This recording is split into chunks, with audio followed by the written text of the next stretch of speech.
This Brics conference, thank you very much for joining us. There's been a lot of talk about the fourth industrial revolution. A lot of people, there's a lot of apprehension about it. There's a lot of people don't quite know what it is. A lot of people are very fearful of it. What's your view on it? Well, you know, it's very interesting how you put it. And we can look at it in various ways. And let me demystify it. Let me put it very simplest. And you know, Shanghai, for example, and China, a greater example. The last 2 years added 25 million cycles, China, and Shanghai about 2 million cycles. You may say, what has that to do with the fourth industrial revolution? Without that revolution being in place, without that level of connectivity being in place, this would not have happened.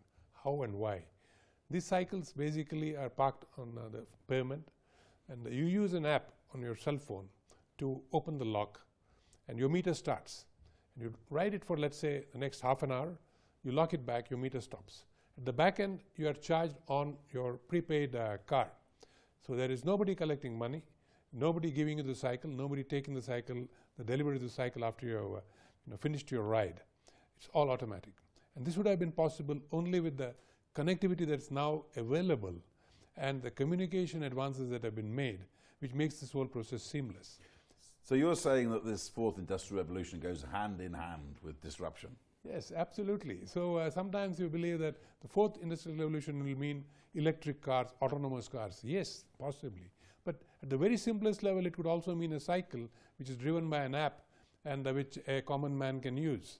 And I can say this, in my office today, of the youngsters, 90% of them ride a cycle from their home to the station, then take a tube, and then again ride a cycle to office. And these are all potential car owners who have actually, I think, junked the idea of owning a car. So disruption happens in many ways, which would mean, coming to the hard side, the roads will need to be reconfigured. You will need a different space allocation for cycles and cars and so on and so forth. So there is a whole lot of things that are underlying this, both hard and soft. What is your role in this? I mean, you've been going for about 3 years now. You've got a $10 billion capitalization. What can your bank do about this? Well, I think at this point in time is, in a way, on the fourth industrial revolution is trying to stay ahead of the curve, but you already are behind the curve. Because you cannot read what this will unravel in the future, what will open up in the future rather than unravel in the future. And how could you be a part of it? But clearly, we see that the role of medicine, the role of education, the role in terms of entertainment, all these industries are going to change. And even more importantly, inclusive finance, where finance is taken to the masses, is going to change. Because what example I gave you on the cycle is true even more force in inclusive finance, because you could not have taken finance to the mass, to the poorest of the poor, using the old model of a branch, because you just couldn't branch out enough. But with this, you now have an ability to connect I would say the person who most needs it to the financial architecture. Where do you see this disruption and this investment happening in Africa? Oh, I think it'll happen across. The leading indicator will be how well is a country connected in terms of data and connectivity, A. And B, how cheap is it to use data. But I'm always confident. 2 years back, India probably was the costliest in terms of data compared to most countries. Today, I'm told it is the cheapest in terms of the cost of data per unit of data. So disruption happens very quickly in terms of costs getting disrupted. And I'm sure that will happen across Africa. And I would think South Africa will be a good indicator of how this unravels. Not only in terms of just this example, but in terms of all the things that could follow as the benefits of the fourth industrial revolution. From the perspective of the bank, what I have noticed is that it need not be a very expensive proposition. The fourth industrial revolution is not necessarily a very costly revolution. It's going to be a revolution which includes everybody, and by definition, if it's going to include everybody, it has to be an affordable revolution. And I believe that's what it'll be. It's been quite well documented that the infrastructure gap on this continent runs into hundreds of billions of dollars. Surely anything you can come up with could just be a drop in the ocean. Indeed, I think we are fully conscious of that. And I don't want to use the word we are a catalyst, because there are many catalysts. Governments are catalysts. Institutions like ours, long-term providers of funding, are catalysts. Banks are catalysts. The marketplace will be catalyst. And the companies themselves, as they succeed, become catalysts in terms of this growth. So I think it's a cascading effect of various players working together to make things happen. And to start with, everything looks very difficult. But once the momentum gets going, I think economic growth also progresses. And then what was not achievable suddenly becomes achievable. Now, you've mentioned soft infrastructure like the fourth industrial revolution, apps and the like. What about the hard infrastructure? What would you be looking to fund in this continent? Yeah. So what I've seen in particularly in emerging countries, and particularly Brics countries, we have to probably look at 3 or 4 key areas. I think roads are still needed. They may be configured differently. Roads are still needed. We need water, and we need to make sure that the other areas, in terms of if the industrialization process had created any harm to the ecology, how do you redress that? These sort of investments are required. And enveloping all this is, if you have got a very strong rural population, in the sense large number of people in rural areas, we need to figure out how to connect rural places to the marketplace. So there are a whole lot of exciting opportunities in each of our countries, and I'm sure the examples that I illustrated would be equally applicable in China, India, South Africa, or Brazil, or Russia. What problems do you foresee investing in Africa? Honestly, I think we are on, all the 4 of us, on a steep upward growth path. Well, people may say that China has had a very high rate of growth for a very long period of time. It's now at a stable between 6 and 7% growth level. But all others have got, I would say, a very long period of growing at very high rates. And that is actually a time to celebrate. So I don't see any challenges. I see a time to celebrate growth.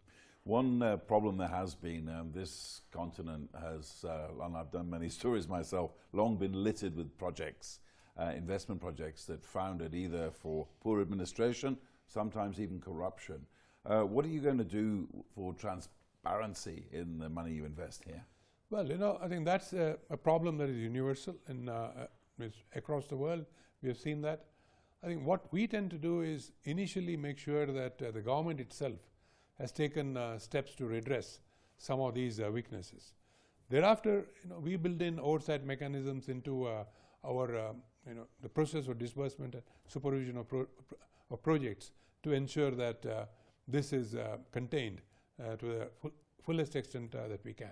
Another interesting thing I saw was that you're even considering creating a ratings agency yourself. Well, that's not what we are working on, the NDB is working on, but the Brics Business Council has mooted this idea, and I think that's progressing. You think it's a good idea? We should hear some progress on this. I would guess that if the reason that an NDB was set up was an articulation by our leaders going back 10 years and then taking a step 3 or 4 years back, that countries from the global south can try to stand on their own feet. I think the rating agency proposal falls in the same set of thoughts. So I would think it'll be a very interesting thought. And just on a broader scale, how concerned are you about this current talk around this conference of trade wars emanating maybe from the United States? Yeah, I think everything that starts as an issue gets resolved. I think that's what diplomacy is about. And today, I think diplomacy has become more of trade diplomacy than the diplomacy that we knew in the past. So I'm sure the trade diplomats will get these things evened out as we go along. What about companies like Harley-Davidson and Jack Daniels say they're going to leave the United States if it happens? Do you think that's going to be very interesting? It's going to be very interesting. There could be many more examples of companies which may want to go. There may be companies which want to come. So the whole situation could change, but ultimately a level of diplomacy will settle this whole issue. And looking on a broader scale now, with the leaders of Brics gathering here in Africa for this conference, how do you see the future of this bloc? I mean, what do you see the prospects? See, again, if you look back 10, 12 years back, when actually a bunch of economists from a large Wall Street firm coined this phrase to indicate that this is where growth is likely to happen and this is where movement will happen, there was skepticism at that point in time. Is it really going to happen?